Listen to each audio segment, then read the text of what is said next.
WikiLeaks has revealed that he will enable Australian politicians to leak secret government information if elected to Parliament. Speaking from the Ecuadorian embassy in London, Julian Assange has told SBS he would give every senator a secure USB stick to pass on information about corruption. A rare invitation to step onto foreign soil and visit the world's highest profile asylum seeker. I've become sort of a bit used to the institutionalisation. 972 days after the WikiLeaks founder was arrested without charge, he sat down with SBS Radio's Christina Kakulia inside the cramped diplomatic mission he now calls home. When WikiLeaks first started releasing the war logs, did you ever think that it could possibly get to this point? When we were going to release the US diplomatic cables, 251,000 US diplomatic cables over time, that WikiLeaks, the organisation, very likely might not survive.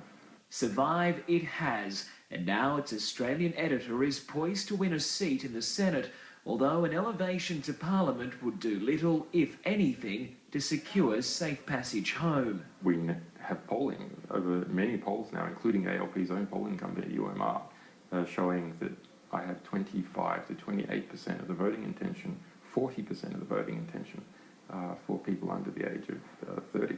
That's a really very significant result. The 42-year-old insists both major parties are compromised and that if elected, sharing Senate secrets would be a priority. One of the first things that we will do when we have someone in the Senate is go and give every senator a secure USB communication system where they can convey to WikiLeaks information about the corruption within Australian political parties and so on that they've observed but can't reveal. We spent about 2.5 hours inside the Ecuadorian embassy with Julian Assange. There are plenty of books, DVDs and exercise equipment to keep him busy, not to mention his work with WikiLeaks. For someone who has spent 400 days holed up in this building, he seems in remarkably good health and spirits.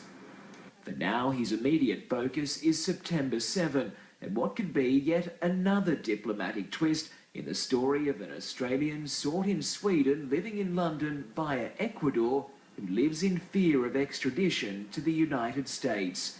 In London, Brett Mason, World News, Australia.